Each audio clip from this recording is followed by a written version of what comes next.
ಇನ್ನು ಸಿಎಂ ವಿರುದ್ಧದ ಲೋಕಾಯುಕ್ತ ತನಿಖೆಗೆ ಈಗ ಒಂದು ದೊಡ್ಡ ಟ್ವಿಸ್ಟ್ ಸಿಕ್ಕಿದೆ.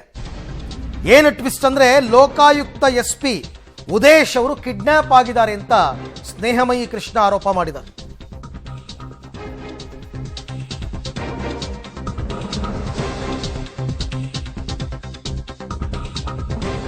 ಸಿಎಂ ವಿರುದ್ಧ ಲೋಕ ತನಿಖೆಗೆ ಅತಿ ದೊಡ್ಡ ಟ್ವಿಸ್ಟ್ ಅಂತಾನೆ ಹೇಳ್ಬೋದು ಇದನ್ನ. ಲೋಕಾಯುಕ್ತ ಎಸ್ಪಿ ಉದೇಶ್ ಅವರೇ ತನಿಖಾಧಿಕಾರಿ, ಅವರು ಕಿಡ್ನಾಪ್ ಆಗಿದ್ದಾರಂತೆ. ಸಿಎಂ ಕಡೆಯವರು ಅಪಹರಣ ಮಾಡಿರ್ತಕ್ಕಂಥ ಸಾಧ್ಯತೆ ಇದೆ ಅಂತ ದೂರುದಾರ ಸ್ನೇಹಮಯಿ ಕೃಷ್ಣ ಸ್ಫೋಟಕ ಹೇಳಿಕೆಯನ್ನು ಕೊಟ್ಟಿದ್ದಾರೆ.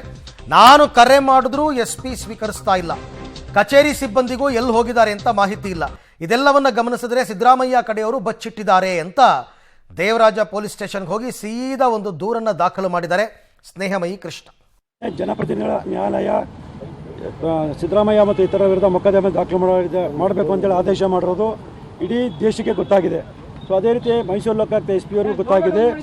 ಈ ಹಿನ್ನೆಲೆಯಲ್ಲಿ ಅವರು ಈ ದಿನ ಕಚೇರಿ ಇರಬೇಕಿತ್ತು. ಆದರೆ ಅವರು ನಾನು ಬಂದು 3/4 ಗಂಟೆ ಆಗಿದ್ರು ಕೂಡ ಎಸ್ ಪಿ ಅವರು ಕಚೇರಿಲಿಲ್ಲ. ಮತ್ತು ದೂರವಾಣಿ ಸಾಕಷ್ಟು ದೂರವಾಣಿ ಕರೆ ಮಾಡಿದ್ರು ಕೂಡ ಕರೆಯನ್ನು ಸ್ವೀಕಾರ ಮಾಡ್ತಾಯಿಲ್ಲ. ಮತ್ತು SMS ಸಂದೇಶ ಕಳಿಸೋರು ಮತ್ತು ವಾಟ್ಸಪ್ ಮೂಲಕ ಸಂದೇಶ ಕಳಿಸೋರು ಕೂಡ ಯಾವುದೇ ರೀತಿ ಸ್ಪಂದಿಸ್ತಾ ಇಲ್ಲ. ಬಹುಶಃ ಎಸ್ ಪಿ ಅವರು ನಾಪತ್ತೆ ಆಗಿದೆ ಅಂತ ನನಗೆ ಯಾಕೋ ಅನುಮಾನ ಬರ್ತಾ ಇದೆ. ಹಾಗಾಗಿ ನಾನು ಅವ್ರ ಮೆಸೇಜ್ ಕೂಡ ಕಳಿಸಿದ್ದೀನಿ. 3 ಗಂಟೆ ಒಳಗೆ ನೀವು ಮಧ್ಯಾಹ್ನ 3 ಗಂಟೆ ಒಳಗೆ ಸ್ಪಂದಿಸಲಿಲ್ಲ ಅಂದರೆ ಮೈಸೂರು ಲೋಕಾಯುಕ್ತ ಎಸ್ ಪಿ ಕಾಣೆ ಆಗಿದ್ದಾರೆ ಅಂತೇಳಿ ನಾನು ಪೊಲೀಸರು ದೂರ ಕೊಡೋದು ಅನಿವಾರ್ಯ ಆಗುತ್ತೆ ಅಂತ ಹೇಳಿದ್ದೀನಿ. ಆದರೂ ಕೂಡ ಅವರು ಸ್ಪಂದಿಸ್ತಿಲ್ಲ. ಸೊ ಇಲ್ಲಿ ಸ್ಪಷ್ಟವಾಗಿ ಗೊತ್ತಾಗುತ್ತೆ ಲೋಕಾಯುಕ್ತ ಕೂಡ ಹೇಗೆ ಸಿದ್ದರಾಮಯ್ಯವರ ಪ್ರಭಾವಕ್ಕೊಳಗಾಗಿ ಕೆಲಸ ಮಾಡ್ತೀನಿ ಅನ್ನೋದು ಇಡೀ ದೇಶ ಗಮನಿಸಬೇಕಾಗಿದೆ. ಒಬ್ಬ ದೂರದಾರ ಬಂದು ದೂರು ಕೊಟ್ಟು ದೂರು ಸ್ವೀಕರಿಸಿ ನ್ಯಾಯಾಲಯದ ಆದೇಶ ಪ್ರಕಾರ ಮೊಕದ್ದಮೆ ದಾಖಲು ಮಾಡಲ್ಲ. ಈ ಬಗ್ಗೆ ಮತ್ತಷ್ಟು ಮಾಹಿತಿ ನನ್ನ ಕೊಲೀಗ್ KP ನಾಗರಾಜ್ ಅವರಿಂದ ಪಡ್ಕೊಳ್ಳೋಣ. KP, ದೂರವಾಣಿ ಕರೆ ಸ್ವೀಕರಿಸ್ತಿಲ್ಲ ಅನ್ನೋ ಕಾರಣಕ್ಕೆ ಅವ್ರು ಕಿಡ್ನ್ಯಾಪ್ ಆಗಿದ್ದಾರೆ, ಸಿದ್ದರಾಮಯ್ಯನ ಕಡೆಯವರು ಕಿಡ್ನ್ಯಾಪ್ ಮಾಡಿದ್ದಾರೆ ಅಂತ ಆರೋಪ ಹೊರಿಸೋದು, ದೂರು ಕೊಡೋದು ಎಷ್ಟರ ಮಟ್ಟಕ್ಕೆ ಸರಿ ಅಂತ, ಏನು ಆ್ಯಕ್ಚುಯಲ್ ಫ್ಯಾಕ್ಟ್ ಇದು ಅಂತ? ಅಲ್ಲ ಅರವಿಂದ, ಮೊದಲಿಂದಲೂ ಕೂಡ ಲೋಕಾಯುಕ್ತ ತನಿಖೆಯ ವಿಚಾರದಲ್ಲಿ ಸ್ನೇಹಮಯಿ ಕೃಷ್ಣ ಅವ್ರಿಗೆ ಅನುಮಾನಗಳಿದ್ದಾವೆ. ಅಂದರೆ ಲೋಕಾಯುಕ್ತ ತನಿಖೆ ನ್ಯಾಯಸಮ್ಮತವಾಗಿ ಆಗ್ತಾ ಇಲ್ಲ ಅನ್ನುವಂಥದ್ದು. ಈಗ ಸ್ವತಃ ಸ್ನೇಹಮಯಿ ಕೃಷ್ಣ ಅವರೇ ನಮ್ಮ ಜೊತೆಲಿದ್ದಾರೆ. ಸರ್, 1-2-3 ತಾಸುಗಳ ವಿಳಂಬ ಆಗ್ಬಿಟ್ರೆ ಏನು ಪ್ರಾಬ್ಲಮ್ ಆಗ್ತಾ ಇದೆ ಅಂತ ತಮ್ಗೆ ಅನಿಸ್ತಾ ಇದೆ? ಸರಿ, ವಿಳಂಬ ಮಾಡ್ತಿರೋ ಪ್ರಾಬ್ಲಮ್ ಅಲ್ಲ. ನನಗೆ ಹಲವಾರು ಗಂಟೆಗಳಿಂದ ಎಸ್ ಪಿ ಅವ್ರಿಗೆ ಸಂಪರ್ಕಕ್ಕೆ ಯಾಕೆ ಸಿಗ್ತಾನೆ ಅಂತ ನನಗೆ ಇದಾಗ್ತದೆ. ಸೊ ನಾನು ಸಾಕಷ್ಟು ದೂರವಾಣಿ ಕರೆ ಮಾಡಿಕೊಂಡು ಸ್ವೀಕರಿಸ್ತಾ ಇಲ್ಲ. ವಾಟ್ಸಪ್ ಸಂದೇಶ ಮತ್ತು SMS ಸಂದೇಶ ಕಳಿಸಿದ್ರು ಕೂಡ ಸ್ಪಂದಿಸ್ತಾ ಇಲ್ಲ. ಅವ್ರ ಕಚೇರಿ ಅಧಿಕಾರಿ ಸಿಬ್ಬಂದಿಗಳು ಕೂಡ ಅವ್ರು ಎಲ್ಲಿದ್ದಾರೆ ಅಂದರೆ ಸ್ಪಷ್ಟ ಮಾಹಿತಿ ಇಲ್ಲ. ಸೊ ಹೀಗಾಗಿ ಇಲ್ಲಿ ಸಾಕಷ್ಟು ಅನುಮಾನಗಳು ಕಂಡು ಬರ್ತಾ ಇರೋದ್ರಿಂದ ಈ ಬಗ್ಗೆ ಪೊಲೀಸ್ ದೂರು ಕೊಡೋದು ಅನಿವಾರ್ಯ ಆಗಿದೆ. ಅಂದರೆ ನಿಮ್ಮ ಪ್ರಕಾರವಾಗಿ ನಾಪತ್ತೆ ಆಗಿದ್ದಾರೆ ಅಂದರೆ ಕಿಡ್ನಾಪ್ ಆಗಿದ್ದಾರೆ ಅಂತ ಏನು ಗೊತ್ತಿಲ್ಲ ಸರ್. ಅನುಮಾನ ಇದೆ, 3 ಥರದ ಅನುಮಾನ ಇದೆ.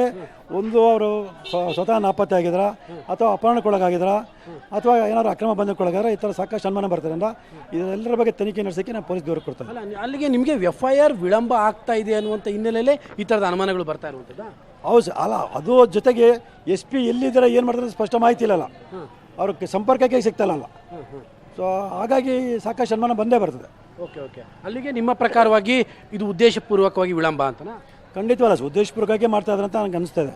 ಯಾಕಂದರೆ ಒಬ್ಬ ಎಸ್ ಪಿ ಒಂದು ದೂರವಾಣಿ ಕರೆ ಸ್ವೀಕರಿಸಲ್ಲ ಅಂತಂದರೆ, ಮತ್ತು ಅವ್ರ ವೈಯಕ್ತಿಕ ದೂರವಾಣಿ ಬಿಡಿ, ಸರ್ಕಾರದ ದೂರವಾಣಿ ಕೊಟ್ಟಿದೆ.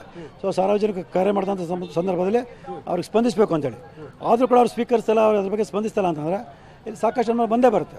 ತಾವು ಬೆಳಗ್ಗೆ ಒಂದು ಅನುಮಾನ ವ್ಯಕ್ತಪಡಿಸ್ತಾ ಇದ್ರಿ, ನನಗೆ ಲೋಕಾಯುಕ್ತ ತನಿಖೆ ಮೇಲೆ ನಂಬಿಕೆ ಇಲ್ಲ ಅಂತ, ಹೈಕೋರ್ಟ್ಗೆ ಅರ್ಜಿ ಅದಕ್ಕೆ ಇದು ಪೂರಕನ? ಈಗ ಖಂಡಿತವಲ್ಲ ಸರ್, ಅದಕ್ಕೆ ಪೂರಕವಾಗಿ ಈ ಒಂದು ಘಟನೆ ನಡೀತಾ ಇದೆ ಅಂತ ಅಲ್ಲಿ ಸ್ಪಷ್ಟವಾಗಿ ಗೊತ್ತಾಗ್ತಾ ಇದೆ. ಓಕೆ, ಅಂದರೆ ಅರವಿಂದ್ ಇವ್ರದ್ದು ಸ್ಪಷ್ಟ, ಅರವಿಂದ್ ನಮಗೆ ಸ್ಪಂದನೆಯನ್ನು ಮಾಡ್ತಾ ಇಲ್ಲ, ಹೀಗಾಗಿ ಈ ಕಾರಣಕ್ಕೋಸ್ಕರವಾಗಿ ನಾನು ಅವರು ನಾಪತ್ತೆ ಆಗಿದ್ದಾರೆ ಅನ್ನುವಂಥ ಮಾಹಿತಿಗಳನ್ನು ಕೂಡ ದೂರನ್ನು ಕೂಡ ಸಲ್ಲಿಸ್ತಾ ಇದ್ದೀನಿ.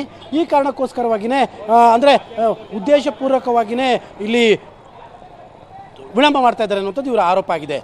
Arvind, right, thank you KP ತಮ್ಮ ಎಲ್ಲ ಮಾಹಿತಿಗಾಗಿ. ಬಟ್ ಕರೆ ಸ್ವೀಕರಿಸ್ತಿಲ್ಲ ಅಂತಂದ್ಬಿಟ್ಟು ನೇರವಾಗಿ ದೂರು ಕೊಡೋದು ಅದು ಉದ್ದೇಶಪೂರ್ವಕನ ಅಲ್ವಾ? ಅಥವಾ ಅವರು ನನಗೆ ಬೆಳಗ್ಗೆ ಬಂದ ಮಾಹಿತಿ ಪ್ರಕಾರ ಜನಪ್ರತಿನಿಧಿಗಳ ಕೋರ್ಟ್ಗೆ ಬಂದು ಅವರೇ ಆರ್ಡರ್ ಕಾಪಿ ತೊಗೊಂಡು ಹೋಗ್ತಾರೆ ಅಂತ ಇತ್ತು, ಬೆಂಗಳೂರಿಗೆ ಬಂದಿರ್ಬೋದು, ಗೊತ್ತಿಲ್ಲ.